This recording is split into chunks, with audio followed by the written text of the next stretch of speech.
Hello and welcome to Whiskey and Wool. My name is Shannon and this is a channel about knitting life or knitter's life. This is episode 4 of my Knitter's Life series that I began at the beginning of 2021.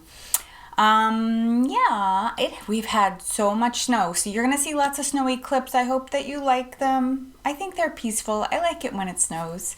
I know a lot of people are getting tired of it though, and much of our country got covered in snow, so maybe it's not a novelty to see snow, but it's what's happening here. So that's what you're gonna see.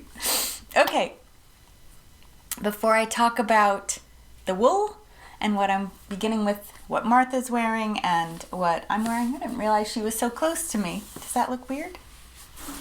Maybe I should scooch over. Anyway, I'm gonna send you off to the whiskey chat. I don't even know what I'm doing because whiskey-wise, it'll be as surprising to me as it will be to you. I will be filming it later today. It is still morning over here in Whiskey and Wool Land. So yes, I hope you enjoy the whiskey chat. I hope you have a beverage of your choice. And cheers. Oh my God. This smells so good. I'm jumping ahead of myself though. Okay, so little whiskey chat. We're gonna try we're back in Scotland. I'm gonna try to stay in tasting just Scottish whiskeys for the next few weeks or next few episodes, and then I'm gonna start bringing in different countries from time to time. The last episode 3, I talked about an Indian whiskey, which I didn't know India made whiskey. So that was super interesting. Anyway, we're going to talk today about 21-year rum cask finish from Glenfiddich. I've talked about Glenfiddich Distillery before. They are a Speyside region distillery located in Dufftown.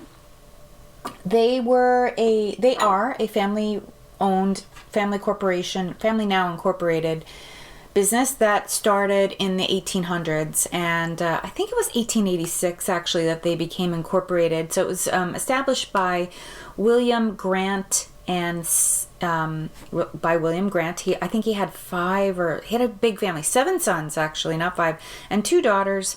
So they began it actually in 1886. So he had a lifelong ambition to run his own, to make his own whiskey and run his own distillery and bottle and all of that. So he named it for, Glenfiddich is Gaelic for Valley of the Deer. He was very passionate and, began,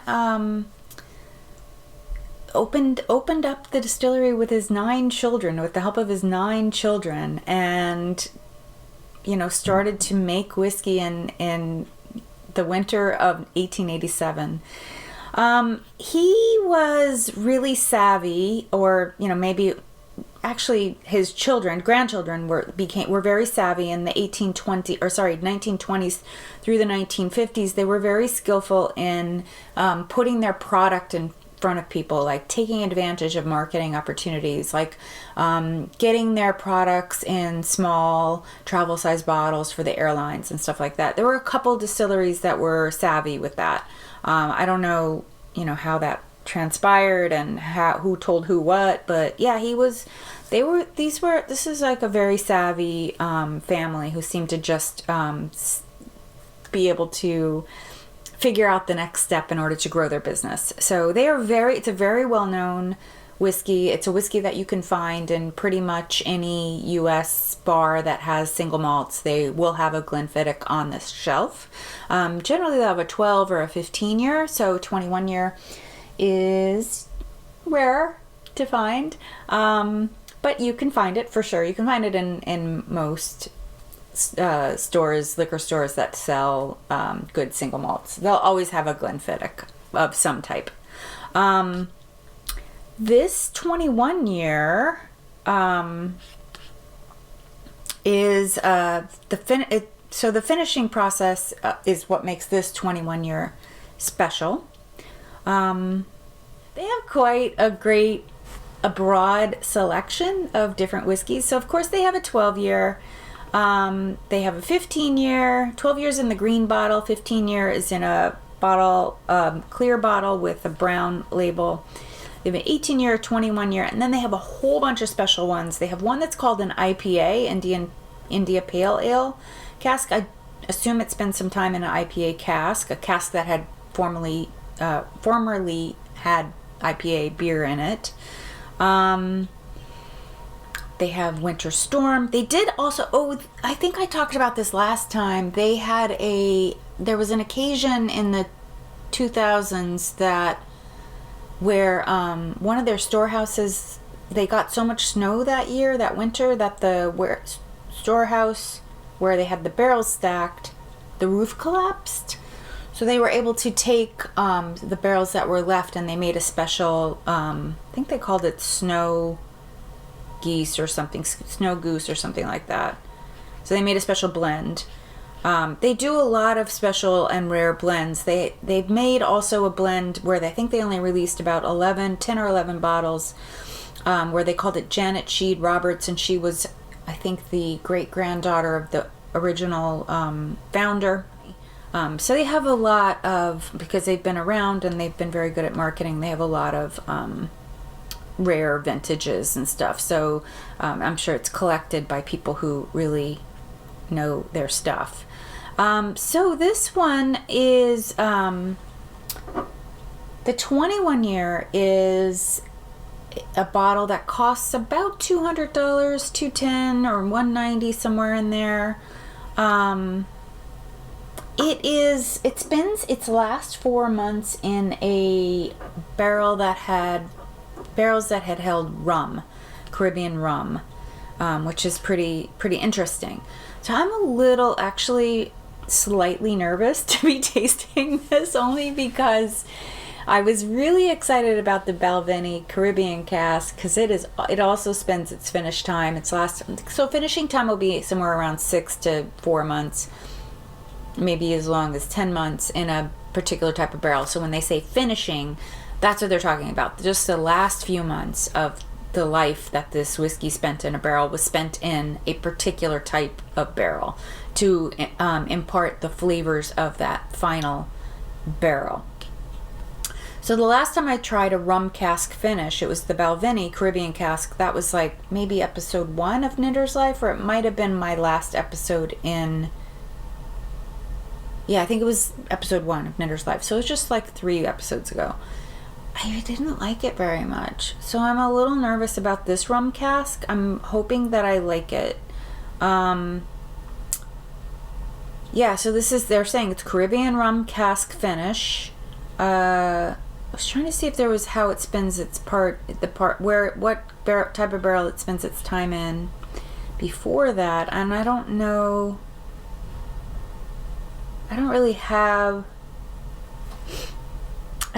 Can't find that information. Like, they're not really sharing too much about it. Okay. So, well, let's go for it. I have been talking way too long. I'm gonna have to edit this. Okay, I can definitely smell rum at the very top. It smells like bananas and caramel. Not too strong though. It's mostly fruit. I smell wood too, and something like kind of a burn, maybe like spice.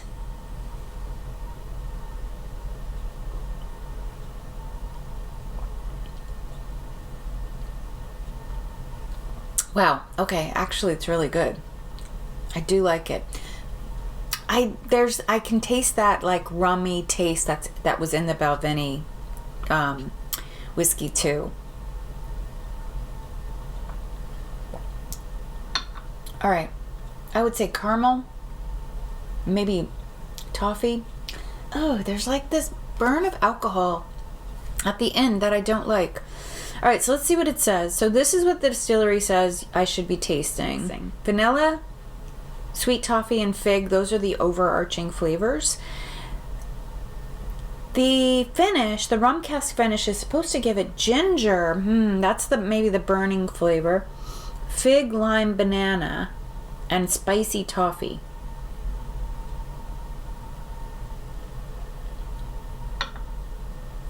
can't explain what happens at the end. It almost is like a 2-level alcohol burn, almost, like, that I'm kind of chalking up to the rum, but I might be wrong. I'm going to click over to a different site. Okay, on the nose, sugar, malt, brown sugar, dark brown sugar, orange peels, marmalade, honey, chocolate, and foam bananas. I don't know what foam bananas are. Chocolate.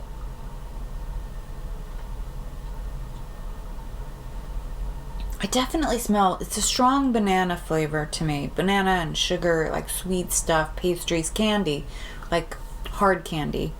Okay, on the palate, fruitcake spice, buttery vanilla, malty oak, candied ginger. Okay. Then at the finish, this is where I get confused. What they're saying is long notes of mochaccino and marmalade. Interesting. Yeah, very, very interesting. I'm just seeing if there's anybody else who's got anything good to say. Oh, somebody said the Caribbean cask, the 14-year Caribbean cask from Balvenie is better. So I would say overall, like, there's a bit of a burn throughout, which I assume is the spicy ginger. Yeah, it's interesting though. What's very interesting to me for a 21-year, it doesn't have woody flavors. So often you'll get like those woody flavors, and it must be because of the finish, the finishing time that it spends in the rum casks. I think I like this better than the Balvenie. I really didn't like that Balvenie. So after tasting that, I had borrowed a bottle from one of my sons, and I think he thought he was going to get it back, but I gave it back to him right away, like with the next week when I saw him, because I was just like, it's not for me. Yeah, I think it's the rum finish, it almost adds for me like a little too much complexity to it. Has a stronger alcohol taste, even though like this is only a 40%. Where, 40% is pretty substantial, but many whiskeys are in the upper 40s. So, yeah. So, anyway, that is my whiskey chat for this evening. I hope you enjoyed it, and I hope you get a chance to try a lovely glass of your own. A wee dram, if you will, of your own. Cheers. Oh, so let me talk about what I'm wearing first, and then I'm going to talk to you about what Martha's wearing. So you may notice I have a finished object. I am wearing the Saucy Suri bomber jacket. It is a pattern of my own design. And yeah, I released it last year, I think in March, right when everything started to shut down. The world shut down because of the pandemic, because of COVID-19. Okay, and now what Martha's wearing. I have a little clip to show you first, where I talk about it. So my Slipstravaganza is finished. I am blocking it now. It's almost done. It's almost dry, I should say. I have to say, like, I'm a little bummed. It's no one's fault but my own, but that blue-green really bled into everything. So I now have pretty much a turquoise blue-green shawl. So give you an idea, this should have been a neon yellow. Like this. And it's green now. It's lime green. And this didn't change all that much, but it did. Well, maybe it's okay. It's very slight. And then the pink also changed quite a bit. See?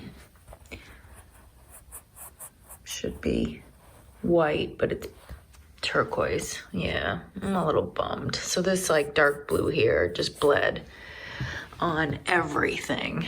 And I did everything right in terms of the way I blocked using cold water. I did a lot of rinsing, and this is it. Yeah, so a lot of bleeding with this. I mean, this design is gorgeous, and I don't want to. I'm not talking about the bleeding to bash a dyer at all, because it wasn't the dyer's fault. I know better. You're supposed to, when you have a color that's going to bleed quite a lot. So here's what it looks like on the skein. Also, the colors are looking very washed out. This is very much a neon-y green, and it's coming up as it's looking very pale on screen. The blues and greens look more pale on screen for some reason. So yeah, anyway, this, I should have known better. I should have pre-washed this. All I needed to do was pre-wash the skeins before I caked them up and knit with them. Yeah, I mean, when you're in these deep blues, this deep blue turquoisey territory, it's probably a good idea to pre-wash if you're putting it with any sort of other colors. And I know this, but I didn't do it. And now, you know, my beautiful bright yellow is lime green, and it bled actually into everything. The only reason you're seeing shades of pink in here is because that is a mohair silk or mohair nylon, and nylon doesn't take dye, doesn't take the dyes that indie dyers use very, very well. So yeah, lots of it's very washed out. It's like all a blue-green sweater, but I mean shawl. But you know what? The design is fantastic. It's really beautiful. Let me see if I can spin her around so you can see more. That's probably a better angle where you can see all the parts. So you start here at the top and you do this section, and then you do this section with these big holes, and then you do this grid section, and then another slip stitch section, and then finally this border here. I am going to be gifting this to a friend who loves these colors, and I think she'll love it. So I don't know when I'm going to gift it to her. Her birthday and the occasions I would normally gift to her are her birthday and Christmas, and those are like 2 days apart. They're both in December. So I don't know. I might just give it to her at some point, maybe one of the next couple times I see her. Because, yeah, I don't want to look at it anymore. I mean, I loved the design, and it was a fun knit, and I was so happy to be part of the Cal, because that was really cool. It was fun to be part of that West Knits Cal. It's so global, and there's probably 10,000 people knitting it. So that was awesome. But, yeah, I don't want to look at it and remember that I screwed up. And I think my friend will love it. She'll absolutely love it. So that is that. That is my finished object. I have many works in progress. I have 4 works in progress. So let me tell you about the one I have been working on the most. Well, I actually have been working on all of them pretty equally. I tend to kind of cycle through them. So I'll be knitting on something, and then I get sick of it, and then I get tired of knitting, following a chart or something, and so then I put it down. So anyway, I have finished the back piece of the Hana sweater by Junko Okamoto. It is a all-over cable knit that you knit in modules. So you start with this panel down here, and then you turn the work and cast on this panel, and then you turn the work again and cast on, this panel over here. And then you would do it all over again for the front. And she has you put, this would be the neck. So this is the top edge, and this is the neck here. She has you knit, rather piece it together with this being the back, this is the top, and then when you turn it around, and this is the top on the front. But I think I'm gonna make the front and back match, because I kind of want that waffle cable stitch to, because it's so thick, I kind of want that to be on my upper body, not on my lower body. And I have worked quite a lot on the front. Whoops, wrong bag. Wait a minute. Oh, here it is. I am done with the first panel, the first module.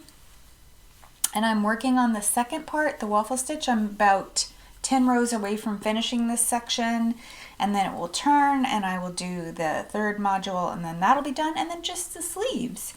It is knitting up surprisingly fast. So when I do pick this up and lay the chart out and start knitting it in the evenings, or on a weekend or something, I tend to stick with it throughout, for a couple hours, and it seems like it knits very fast, because each time you're only knitting about 80 stitches, I think.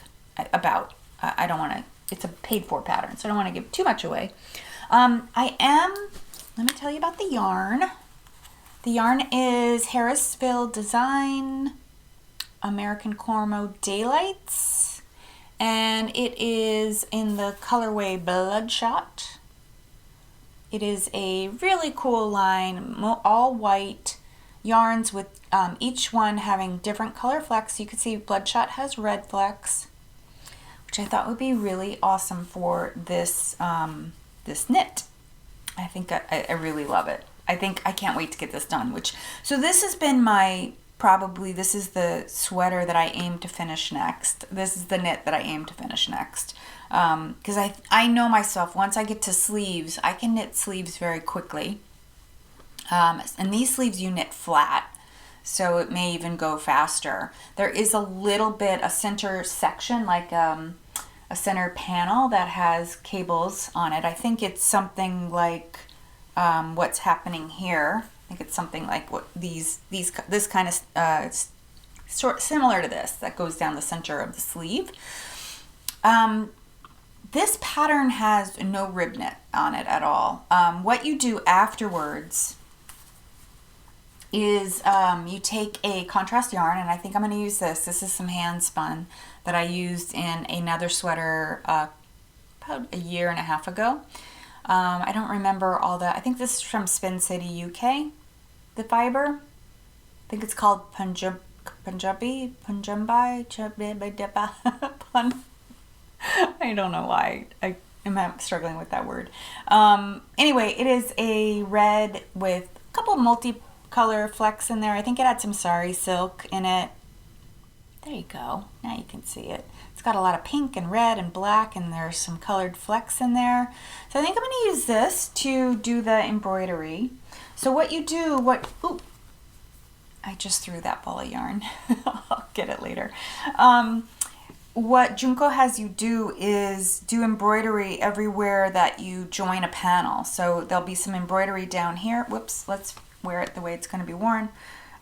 There will be embroidery across here, some embroidery down here, and then also wherever you join a seam. So there'll be embroidery on the side seams and across the neck and around the neckline, and then also around the cuff instead of rib.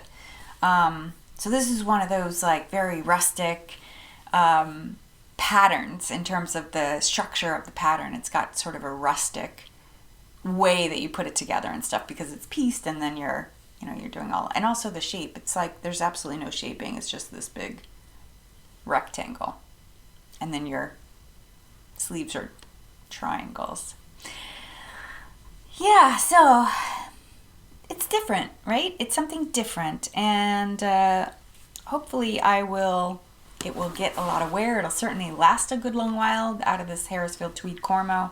It's got a very nice soft, it's not rustic feeling at all, the wool, though it is non-superwash, and yeah, I'm really pleased with it. I would definitely make something else out of this yarn. I may end up doing, Hohi came out with a cabled coat that's very pretty. I think it's designed for worsted weight, which this is fine. This is officially DK, but I think you could get away with it.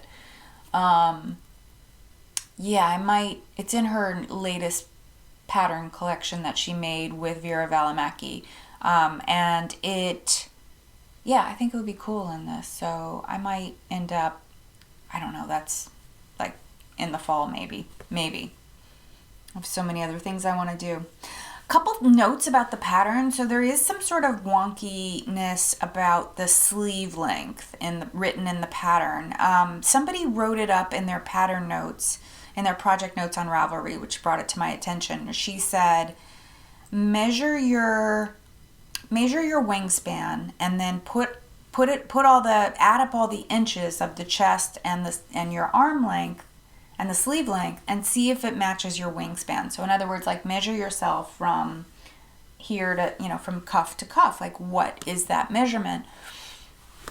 And when I did that, when I laid out, I held a tape measure and I was like, okay, yeah. Like I could tell already, it made sense. Like on the small, basically what Junko did was on the biggest size, you knit the shortest sleeve, which makes sense. You should knit the shortest sleeve because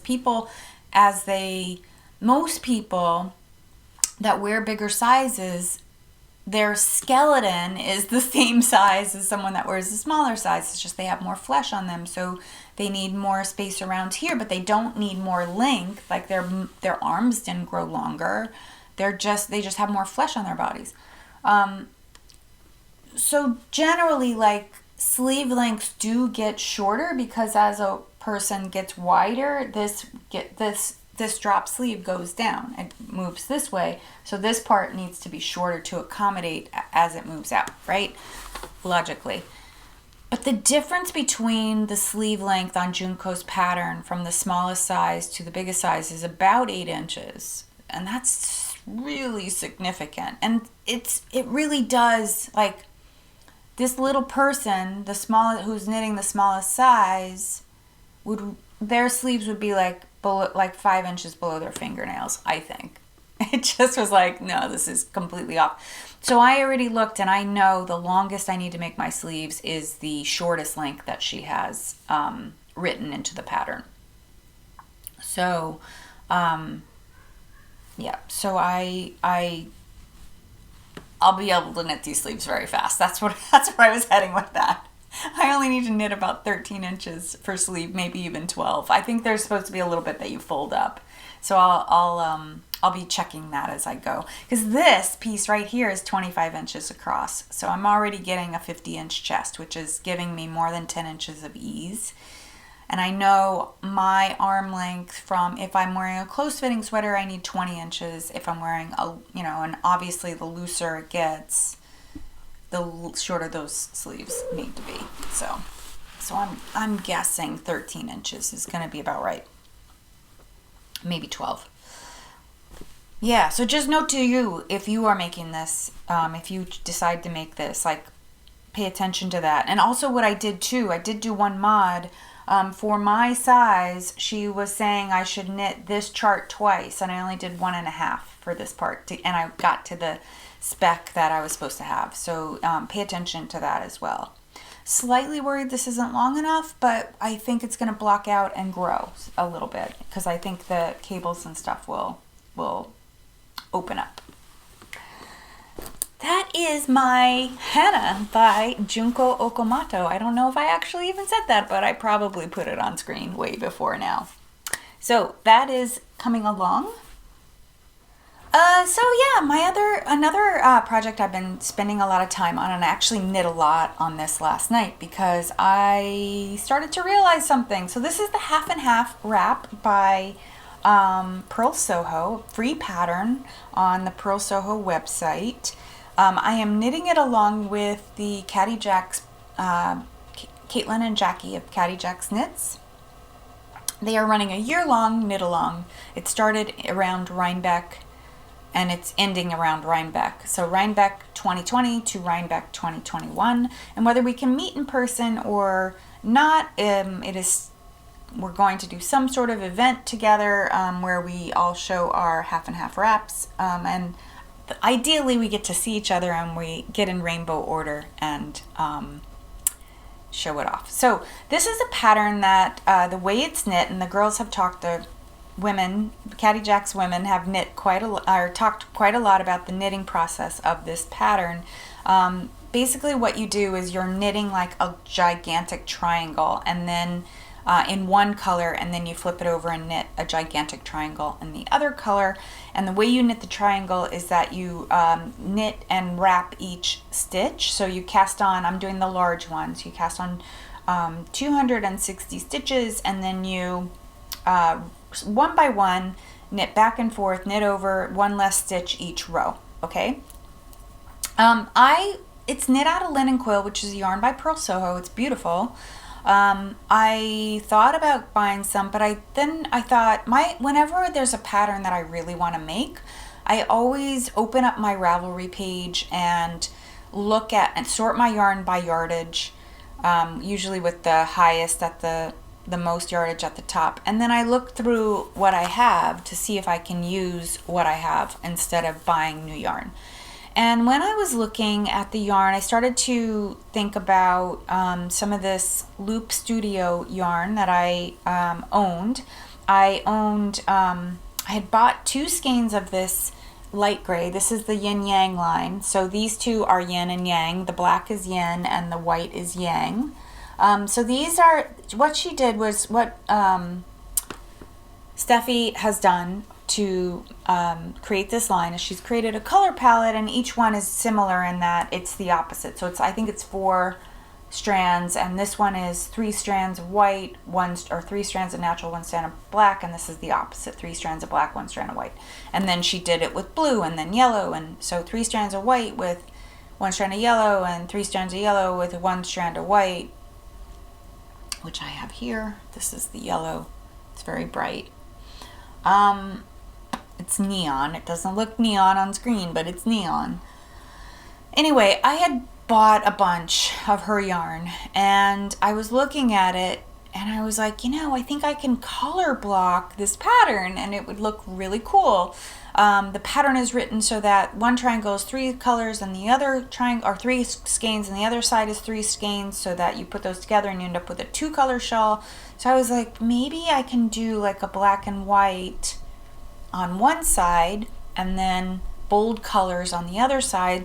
And I sketched it out, and I made all of the color stripes go parallel with the join where the colors join together. But now I realize it's going to be a miter instead, so they're going to make a V shape, so the colors will come down in the center join. I should resketch it. But now there's a new wrinkle. So I talked about this last time. I didn't talk about this new wrinkle, but now there's a new wrinkle. So I did my first skein, 400 yards, a fingering weight. The pattern is written for fingering weight, 3 skeins each, and other knitters have not used all 3 skeins of their yarn. And the linen quill is 437 yards. The loop is 400 yards. So I was like, I'm probably fine, because that's 1,200 yards total. People are using around 1,000, 1,100 yards of yarn. So I did the first skein, and these are all the wrapped stitches here, so that's what's giving me that angle. Then I joined the next skein, which I only had, so I have 2 of this yang, only 1 yin. And the first skein was 42 stitches of wrapping, which I didn't think too much about. I was like, oh, that's fine. Then last night I was working on the second skein, and I could see that I wasn't going to get very much farther with the wrapped stitches. So this is 42, this is 52. So now I've done only 94 of the 260 stitches. I've only wrapped 94 of them with 2 skeins. So now I'm worried that this is going to end up being 4 colors, not 3. I cannot conceive that the third skein, so this, I did the math, and this used, basically I was able to knit 30% more. So if I'm able to only knit 30% more of the, wrap 30% more stitches, that would take me up to around 70 stitches, maybe 75. I don't remember exactly. So that means that the next color, the white, I'm only going to get to about here, which is going to leave me about 100 stitches unwrapped and still needing to be wrapped. So I was like, what am I going to do? What am I going to do? What am I going to do? So I filmed a video clip this morning that I'm going to show you now as I talk through it, because I didn't talk through what I was thinking so it's just, I'm just going to lay it in here while I talk about it. So I have more of this loop yarn, and I have it in other colors. So I have the opposite of this one. So this is Rise and the other one is Shine. So I have the one that's more white. I thought I had it here. Oh. Here it is. All right, so these are the other three colors I have. So I've got the yellow. I'm just going to show you the ones that I think I'm going to use. So there's the opposite. This is the one that's more white, and this is the one that's more yellow. Rise and Shine. So yeah, so I laid these out. I laid my shawl out as far as it's gone, and I think my plan is to use the lighter yellow on top.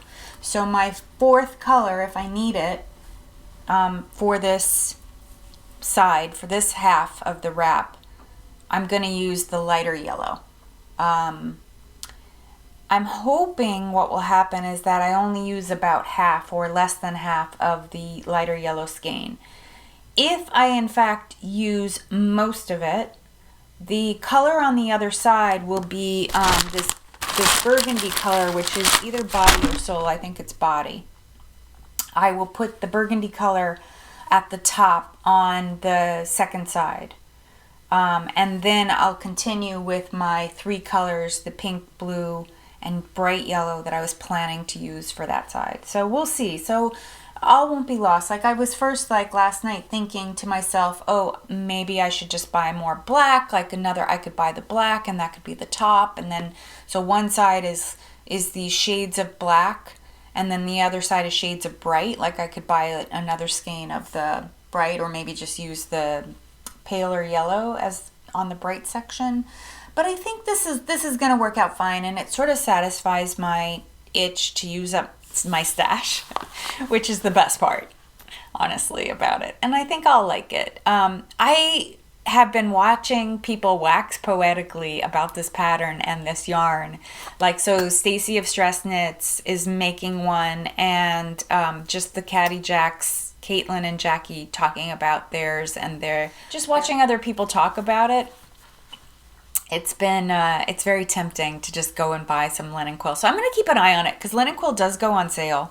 So I will keep an eye on that. I think when I was ready to pull the trigger on some, the color I wanted, one of the colors I wanted was sold out. So, but this sweater, this knit is, it's very easy because you don't have to pay any attention. It's a really wonderful social knit thing to do, or if you're watching a show that has subtitles or that you need to pay close attention to, it's a really good project to be working on. But it feels kind of sloggy to me, to be frank. Like it's just taking so long. Though as the rows get shorter, of course, it is easier. So this side, you are slowly, each row is decreasing, but when you do the other side, each row is increasing. So when you're doing those shorter rows, it could feel like you're making a lot more progress than you actually are. I've sort of been doing it by the skein, like weighing the skein to see how much I'm knitting, and I found that I knit about 10 grams a clip, like when I sit and knit on it. Generally, I know it's time to switch projects when I have put the project down. It's on my lap and I'm knitting it, and then I just put it down to do something else, like look at my phone or just random dumb stuff like checking my email or things like that. So I have another work in progress that is from my graveyard. So I'm going to show you a clip of me talking about it.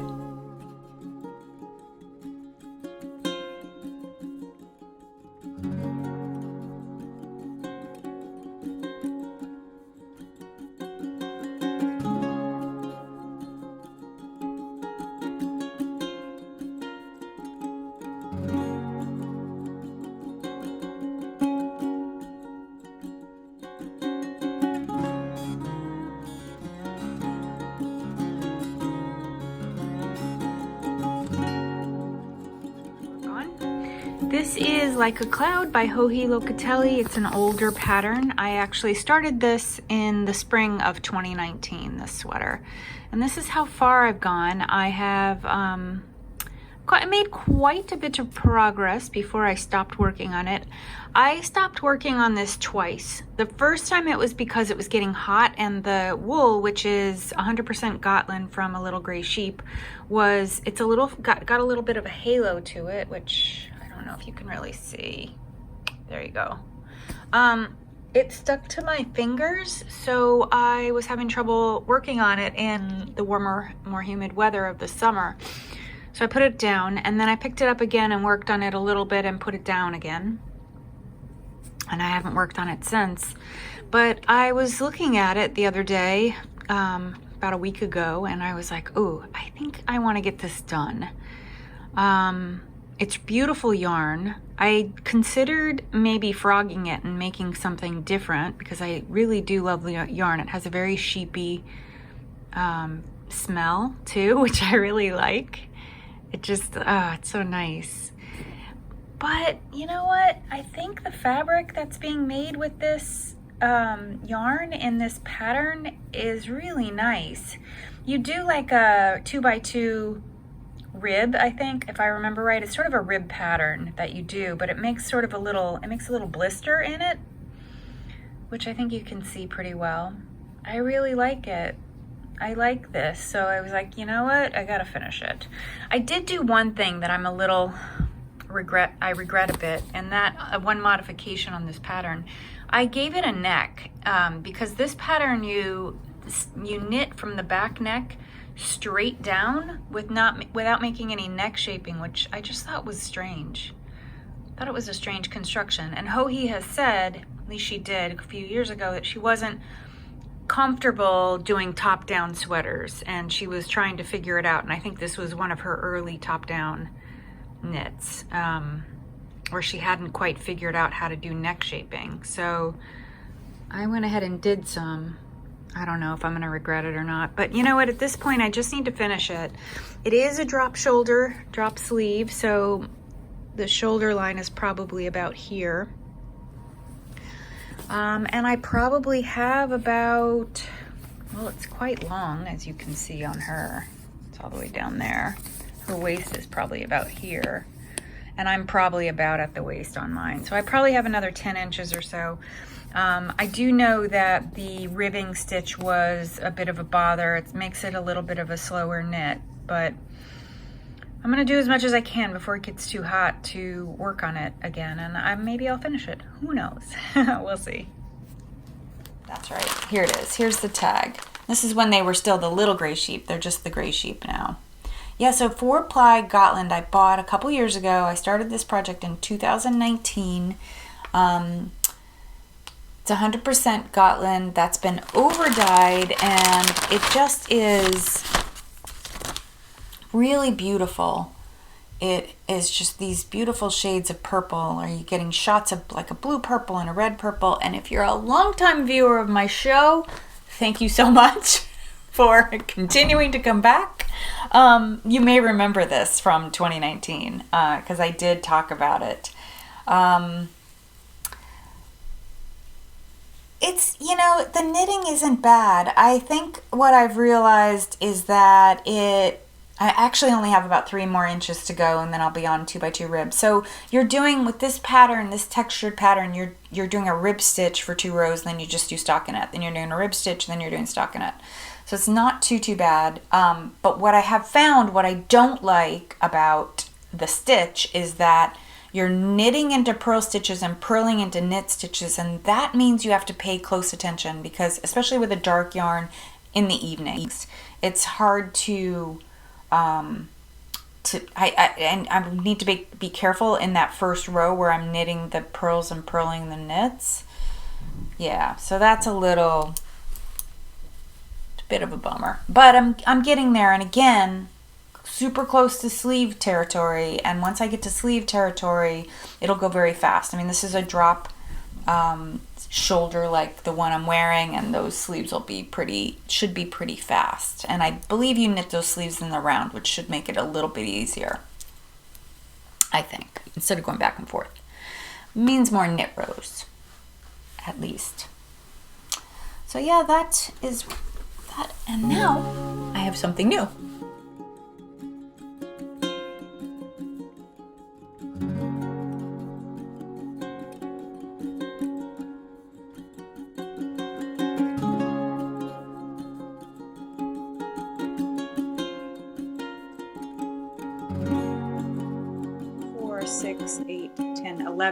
12 colors. So I need 12 colors for this sweater, and what I did was I just made myself a color key, so that I could sort of mess around with the colors. So I think this is them right here. So what I did was I went through the chart that they provide for this, and I just did a color dab of the colors, and I wrote the color names that the pattern suggested, and then just kind of did a swap around. It is mostly green, like there's a lot of olive in there. The pinks were really easy because it's just basically 3 different pinks. This is a very, very pale pink. It's like a blush. It doesn't look so blushy. It looks more cream on camera, but it's a blush, trust me. So I picked out these other 2 pinks to get the 3 shades of pink in it. That was easy. There is also a yellow. I'm undecided whether I want to use this more sort of butterscotch yellow versus this yellow that has a little bit more bright. This is probably a pretty middle of the road yellow, where this one is a warmer toned yellow. So I'm thinking that's going to go there, and I'm going to use this one. Or I did want to use some fluff. So I have this fluff that I could use 2 strands of in its place. So I may do that. That really looks more like this one. So yeah, that's on the table as a potential, because I do want to incorporate fluff in there. I think the original sweater was knit with an Angora blend, and I don't want to knit with Angora because I have a couple friends that are allergic, and I just don't want to have to worry about whether or not I should wear them. So it seemed too weird. There is a salmon color in there as well, so I've got the salmon. I did so well with these mini sets. And then there's a whole lot of green, just a whole lot of green. So that's what the rest of this is, just some different shades of green. There is a gray color, and I'm going to use in its place to just give it a little lightness and brightness. I'm going to use this sort of pale denim-y blue, like it looks like washed denim jeans. So these are my colors. I also am going to double dip on 2 colors, because in looking at the chart, it looked like 2 colors were very close to each other in terms of the yellow. They were in a yellow tone. There was one called yellow green and then another one called yellow green, but they were 2 different colors. I think one was just lighter. So I just decided to just use the yellow for both of those and not worry about it. So whether I use this or this. I also I have other fuzzy yarns that I could use in there.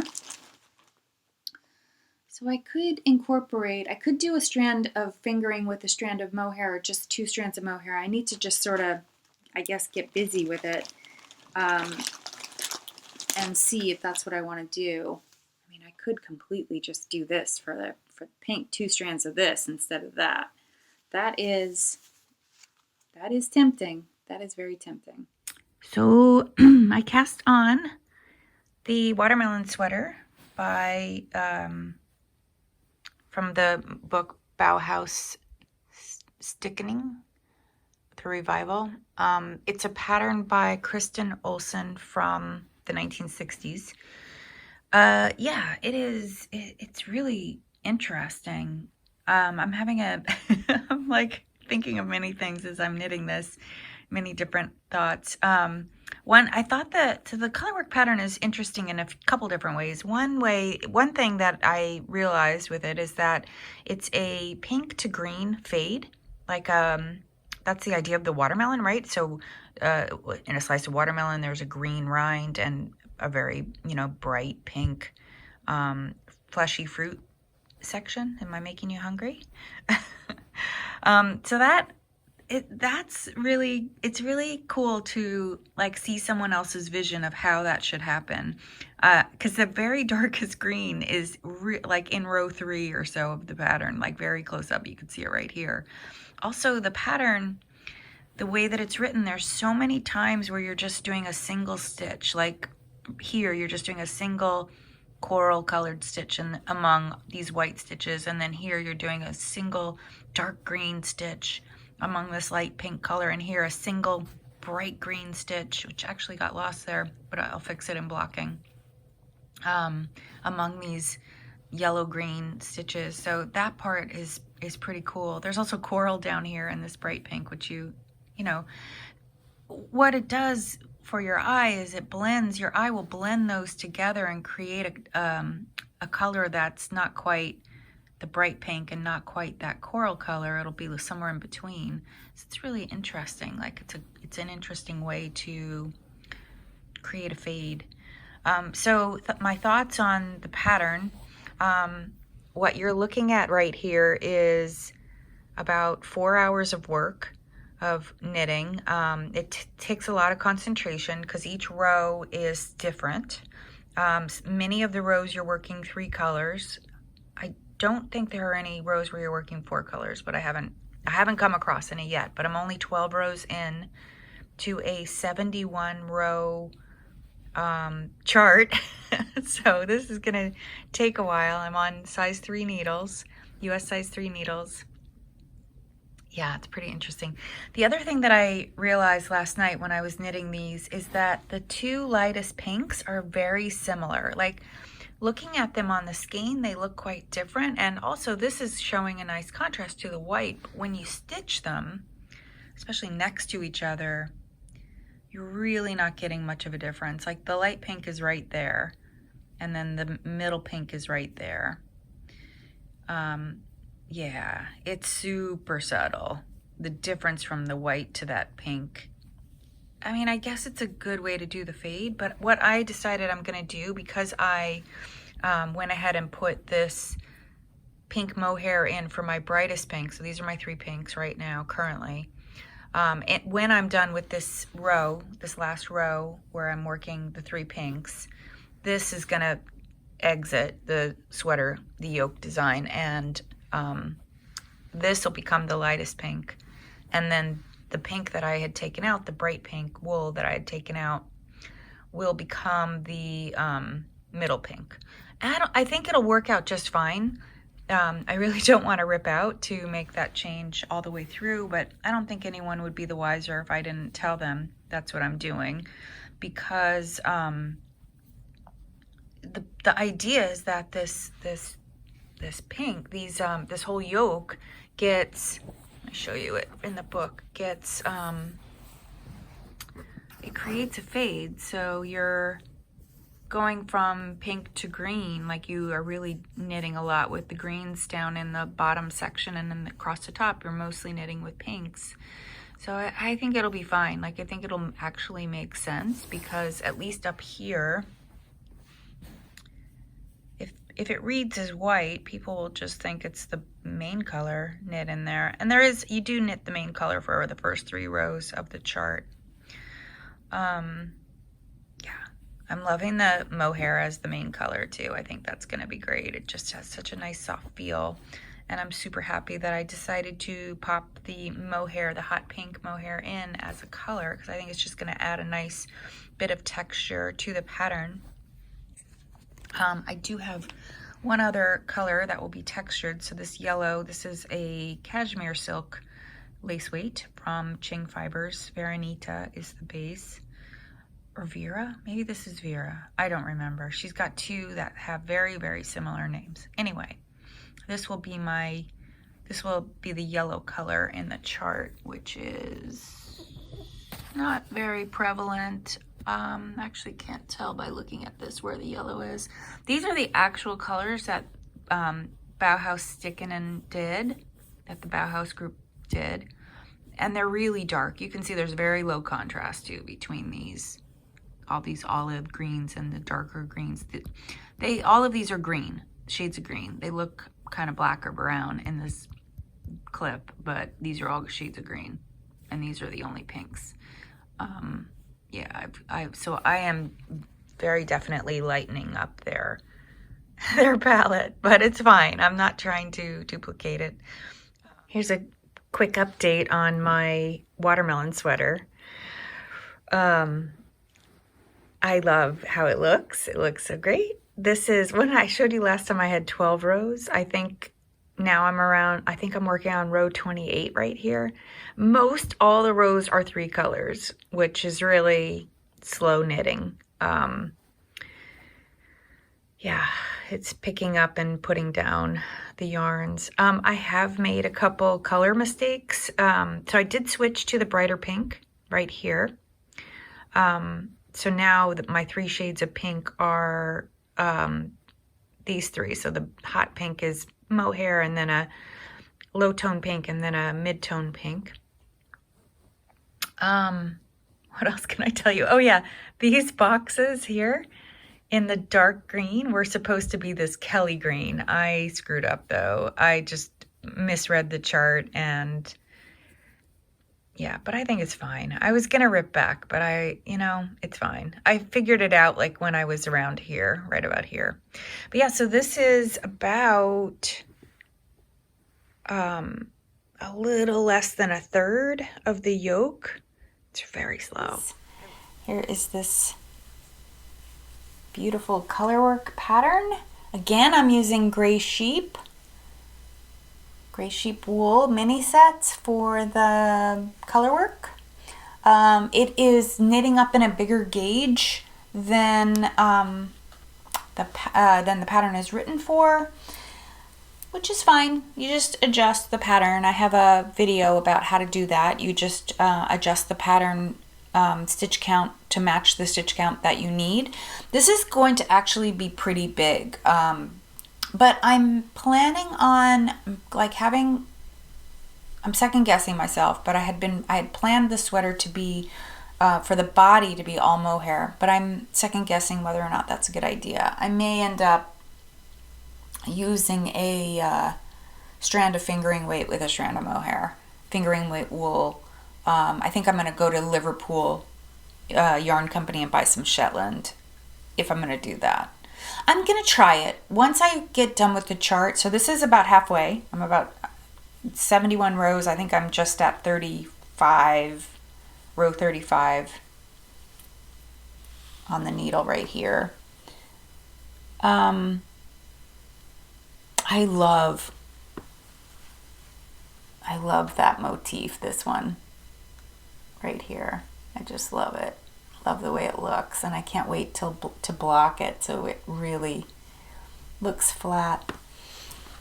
I digress.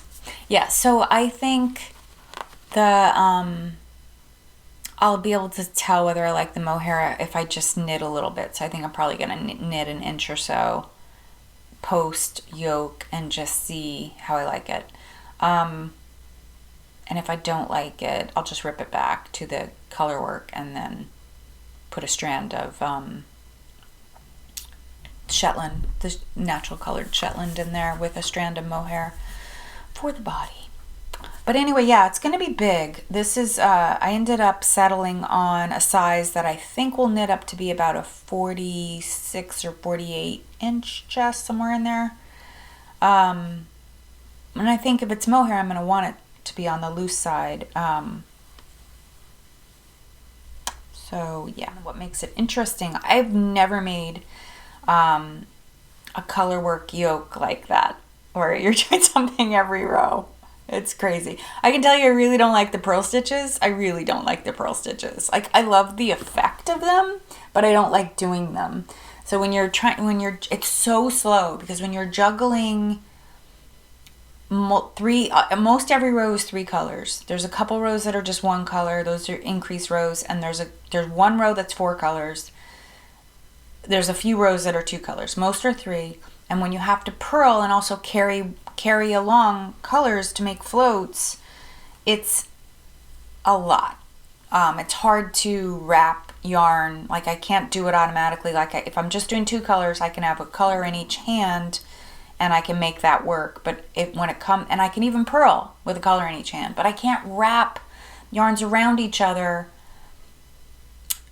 while I'm purling with a yarn in each hand and a third color that I'm also sort of dragging along. So yeah, it's a lot. That just makes it really slow. So it's a lot of picking up and putting down, picking up and putting down, picking up. I mean, there may be techniques. Maybe people know. Maybe you know of techniques. I don't think it's common, though, to knit It's uncommon to knit 3 colors, and unless you're doing like Fair Isle, a lot of Fair Isle, or this type of knitting, this Bauhaus knitting, I don't think you're doing that very often. So maybe those women had a technique, because what they did with these Bauhaus stickening sweaters, they knit them and sold them. So the patterns were for production. They weren't for hand knit production. They weren't for hand knitters. So it was like a bunch of women who knit the sweaters to earn income. So they must have had some technique or something for this. I mean, imagine making this over and over and over. That's what they did. Yeah, so it's been fun. I am enjoying this. It's slow, and it's, so I'll go for a couple days where it's the only thing I'm knitting on, and then I put it down and move on and do other things.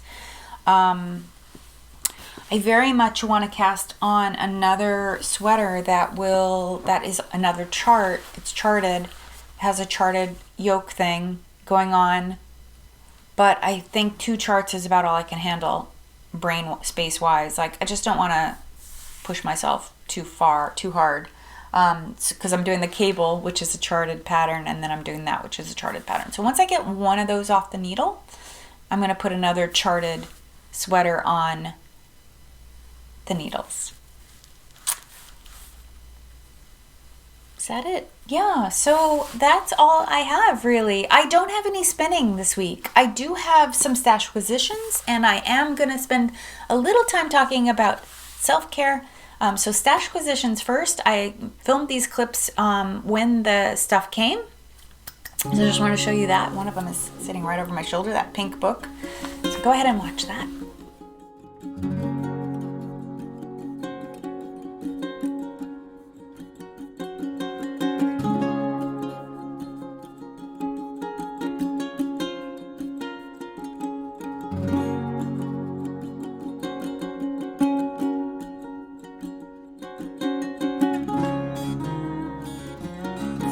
To share with you some stash acquisitions that I got. I got 2 new books. The first is The Power of Knitting by Loretta Napoleoni. She's an Italian scholar who mostly writes about terrorism and the economics of terrorism and stuff like that. Or how terrorism impacts the economy. Pretty interesting, but she is also an avid knitter, so she has, written this book about the power of knitting. And so I attended a lecture of hers over the weekend from Knit and Escape, and so I ordered the book because I was just fascinated with her lecture. She was just really, really interesting. So I'm looking forward to reading that. At the same time, I ordered this book, The Colorwork Bible by Jessie Ostermiller. I think it's a fairly new book. It's pretty interesting. It has a lot of tips and tricks for selecting color. She gets a little bit into the color theory, and also helps you choose color based on so many things, like based on your gauge or what you're doing pattern wise, whether you're doing stripes or color work or brioche. She has like a little bit of stuff in there for you, and she also talks about yarn choice a little bit. It's a little simple for me. Like, I think I know all of this. Like, not to be like, and there's a few patterns as well. Not to be like a snob or anything, but I already know most of what's in here. But I think this would be a handy resource for people that are a little color work shy, or, need assistance in picking color work. So yeah, there is that. I also got some yarn as a result of Knit and Escape. This is from Solitude Wool. There we go. This is one of their Targhee bases. So they do yarn that's breed specific. So they're like a breed specific yarn provider, and I think they're in Virginia. So I just ordered some black and white. This is 100 grams of black. This is 100 grams of white, I think, is how I did it. I wanted basically equal amounts, and this is a DK weight. So this white skein is just double the amount of these. So they do sell like 50 gram skeins, which is kind of nice. I chose this because I want to make Max the Knitter's, I think it's Unbearably Cute hoodie for my granddaughter. And so this will be the main color right here. And these will be the contrast, the bear color, and then the flowers. So this package arrived yesterday. It was super surprising because this is a club package from Frost Yarns. I think it's Frost Yarns. Nicole Frost. She did a fiber club that was for March, the month of March, and here it is mid-February, and I got the package. So I wanted to just show you. This was not the club. The club is, I actually bought braids, which are there. This is a fiber bat that she called Art Nouveau, and I just love the mood board, so it was a surprise to me. I did not know what the fiber would look like. Nicole's bats are really intense in terms of layers of color. They're gorgeous. They're fun to spin and stuff. This one is primarily merino. It has a little bit of nylon. But wow, very pretty. That'll be a fun spin. And these are I bought roving. I think it's merino. Here are my 3 braids that I got for the roving club. Really, really color intensive. These two actually could be used together because they've got a lot of the same. This one ends in green, where this one ends in blue. And then this one is really out there. But you know what? Together they could make a rainbow. I don't know. I don't know what I'm going to do with them. I'm so surprised they came so early. I'm going to put them away for now and figure out what to do with them down the road.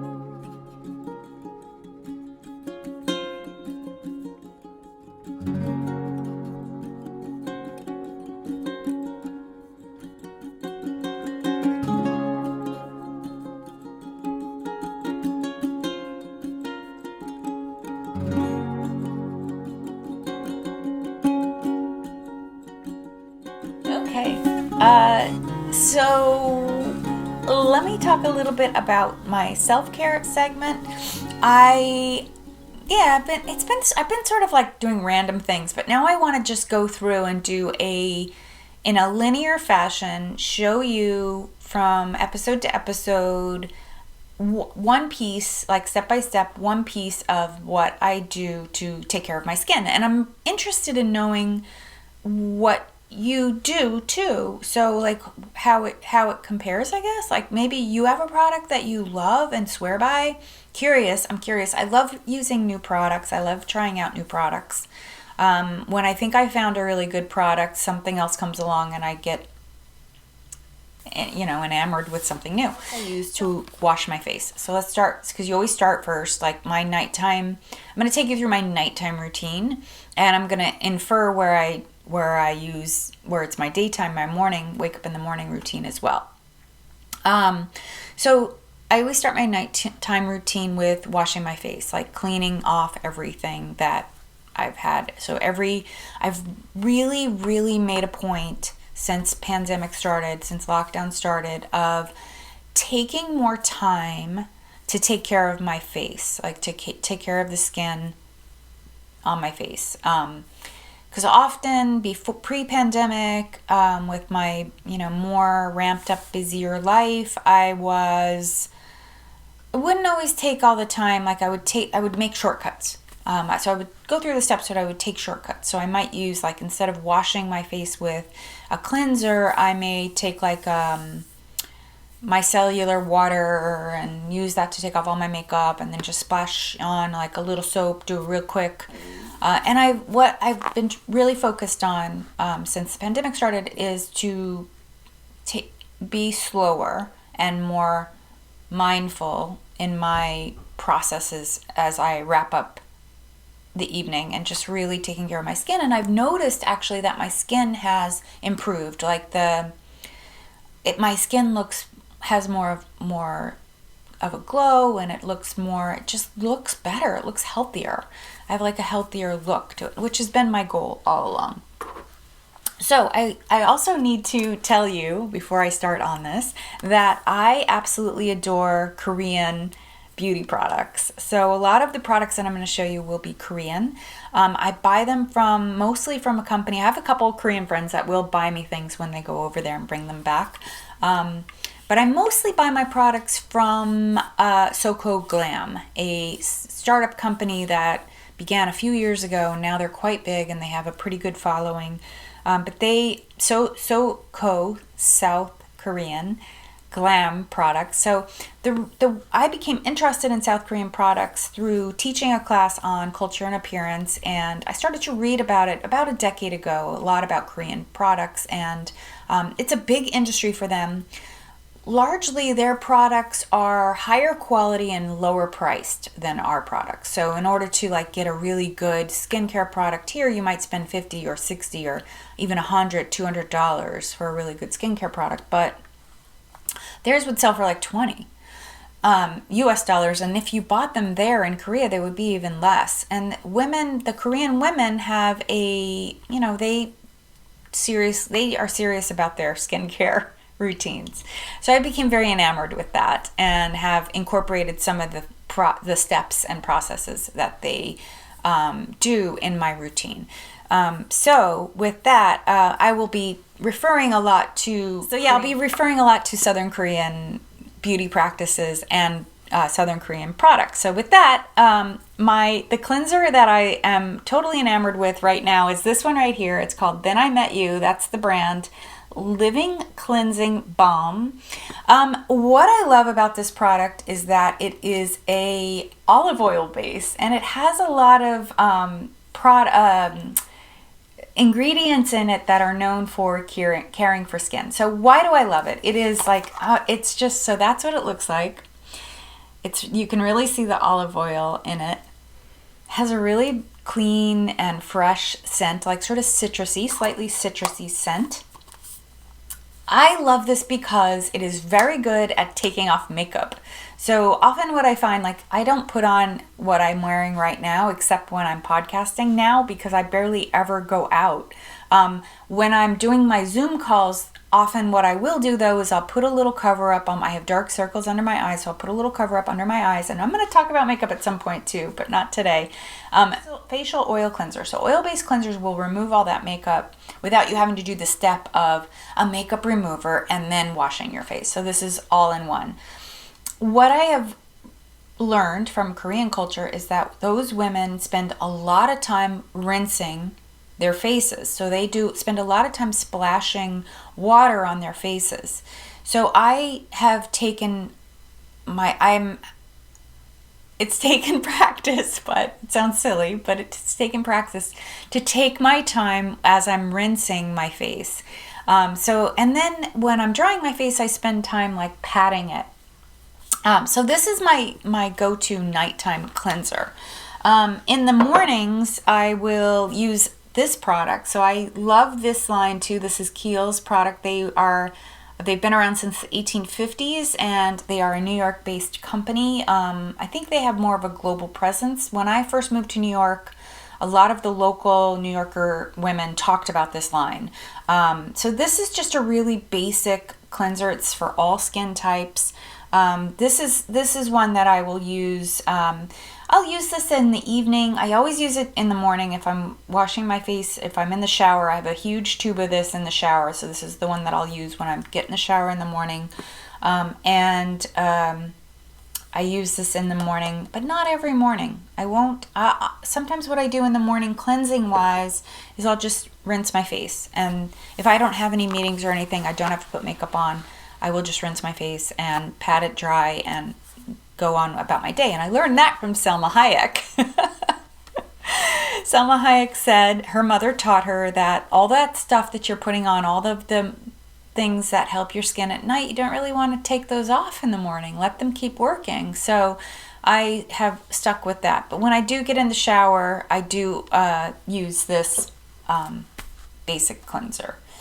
Yeah, so this is really, really good. It's just a real simple, it's like a gel style. It's white, a white cleanser. Where this is a paste. And this does come with a paddle, a little paddle that you scoop in, and just like a tiny little amount, about, you know, just the end of the paddle is enough to wash your face. So this, if you're interested in using this, you can buy it from SoCo Glam.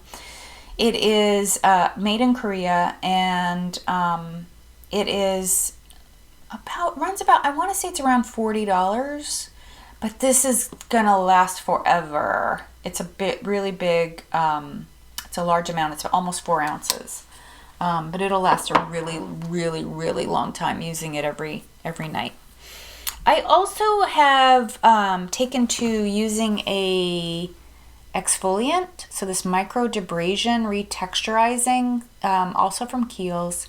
Also a, you know, pretty significant amount that you just need a tiny bit of. Just need to be careful with this. So I'll use this about 3 or 4 times a week. So after I use the oil cleanser, I'll use this, the microdermabrasion. I don't remember how much this is, but it's a very, very fine silicate that just gives really, really makes my skin glow. It removes all of that surface dried flake skin that would come off eventually. It just kind of accelerates that. I compare it to what happens when men shave. So men shave their skin and they're getting that exfoliation that women don't get because we don't shave our faces. There's nothing to shave for most of us. So that exfoliant is kind of doing what shaving does for men. So it'll give you like this really beautiful, just glowing texture to your skin, which I really enjoy. So those are my 2 cleansers.